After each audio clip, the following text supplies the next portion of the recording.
The Russian national team is preparing for its opening match at the Churchill Cup, taking on their old Cold War foes, the USA. Steve Diamond is the coach of the Russians, a team that has qualified for the World Cup for the first time and now has escaped European isolation with a tour to Canada last November and now 3 games in the USA, where they'll also take on the England Saxons. I asked Diamond, a former coach for the Sale Sharks and the Saxons, how he has taken to coaching in the Russian language, where he must lean on Vasily Artymev to provide instant translation. It's very easy, really. It actually makes you a better coach when you don't have to talk too much rubbish, you know. You just have to make short, sharp, simple statements and it gets across and they respond really well. In fact, my Russian's coming on, but their English is coming on even quicker, to be fair.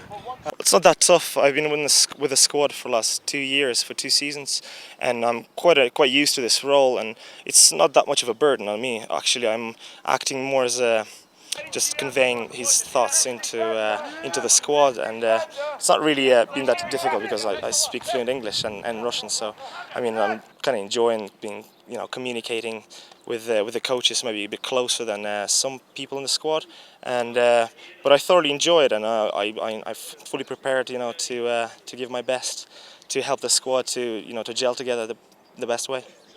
Have you ever shortened things up a little when he's going along and putting a lot of thoughts out?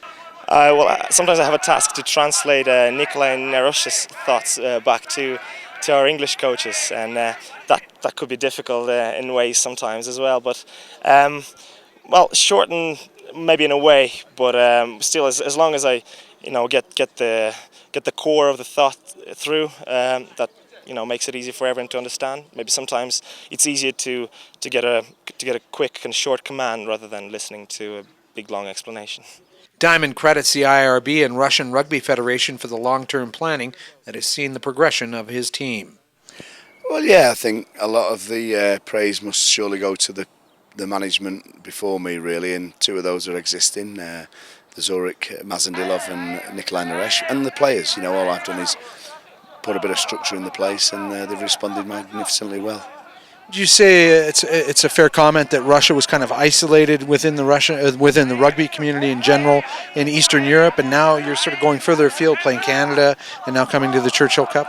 Yeah, and we've got to thank the IRB for that, really. They've given us the funding for us to progress and spread our wings, and we've done reasonably well. And since then, we've been invited to the Churchill Cup, which is a fantastic experience. I've been here 2 times before with England in the past, and it's even more positive coming with a side that are not expected to do so well. So we're playing against some big sides, and hopefully we can show that we've got the potential to be a good side over the next 3 or 4 years.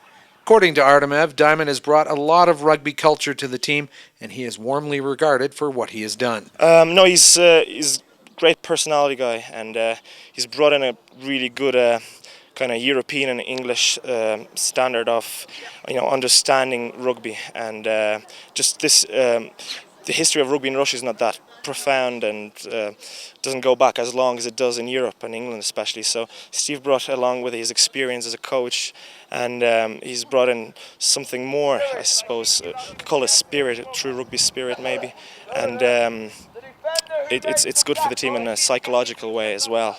He gets the right words to the squad to prepare the guys for games and stuff like that. So he's been great. It's been a great experience playing under him. Russia takes on the USA 3:30 p.m. at Infinity Park in Glendale on Saturday. Canada opens the tournament with a match against Uruguay at 1 p.m. In Denver, Doug Cross reporting.